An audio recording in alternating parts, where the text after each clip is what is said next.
Welcome as students. हमारे पास जो question है उसमें हमारे पास ए मैट्रिक्स दिया हुआ है और ए इनवर्स मालूम करना है। हमारे पास गिवन है A equal to 2 iota iota iota minus iota. हमने ए इनवर्स मालूम करना है। तो ए इनवर्स के लिए हमारे पास फार्मूला है 1/a determinant multiply by adjoint of A. Inverse मालूम करने के लिए हमें जो चाहिए, सबसे पहले ए डिटर्मिनेंट मालूम करना है जो कि नॉन जीरो होना चाहिए, और एडजॉइंट ऑफ ए मालूम करना है। तो पहले ए डिटर्मिनेंट मालूम करते हैं। जबकि हमें ए मैट्रिक्स गिवन है 2 आयोटा आयोटा आयोटा और माइनस आयोटा। डिटर्मिनेंट मालूम करेंगे। तो ए डिटर्मिनेंट मालूम करने लगे। तो ए डिटर्मिनेंट इक्वल टू, अब इसमें डिटर्मिनेंट मालूम करने के लिए पहले डायगोनल एंट्रीज को आपस में मल्टीप्लाई करते हैं। तो डायगोनल एंट्रीज है इसमें 2 iota multiply by minus iota, फिर माइनस फार्मूले का है, और बाकी एंट्रीज को आपस में मल्टीप्लाई करेंगे जो कि है आयोटा मल्टीप्लाई बाय आयोटा। तो ए डिटर्मिनेंट इक्वल टू हमारे पास आएगा -2 iota multiply by iota, iota square हो गया माइनस आयोटा स्क्वायर। तो ए डिटर्मिनेंट हमारे पास हासिल हो रहा है -2 -1 -3 आयोटा स्क्वायर। जबकि हमें मालूम है कि आयोटा स्क्वायर की वैल्यू जो होती है वो -1 होती है। तो आयोटा स्क्वायर की जगह उसकी वैल्यू दर्ज करेंगे। तो -3 मल्टीप्लाई बाय -1।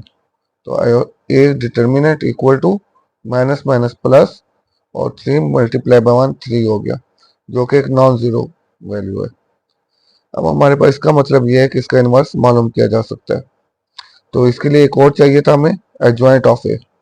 तो एडजॉइंट ऑफ ए क्या होता है हमारे पास? इसके लिए हमारे पास पहले से ए मालूम है। ए हमारे पास था 2 आयोटा आयोटा आयोटा और माइनस आयोटा। जब भी हम एडजॉइंट मालूम करने लगेंगे तो पहले डायगोनल की आपस में जगह चेंज कर लेंगे, यानी 2 आयोटा की जगह माइनस आयोटा आ जाएगा और माइनस आयोटा की जगह 2 आयोटा आ जाएगा, और बाकी जो है उनके आपस में साइन चेंज करेंगे। अब आयोटा जो है ये माइनस आयोटा में चेंज हो जाएगा और ये आयोटा भी माइनस आयोटा में चेंज हो जाएगा। इसलिए कैसे हमें एडजॉइंट मालूम हो चुका। हमारे पास फार्मूला गिवन था A inverse equal to 1/a determinant multiply by adjoint of A. तो हमारे पास ए इनवर्स मालूम करने के लिए दोनों चीज़ें मालूम हो चुकी हैं।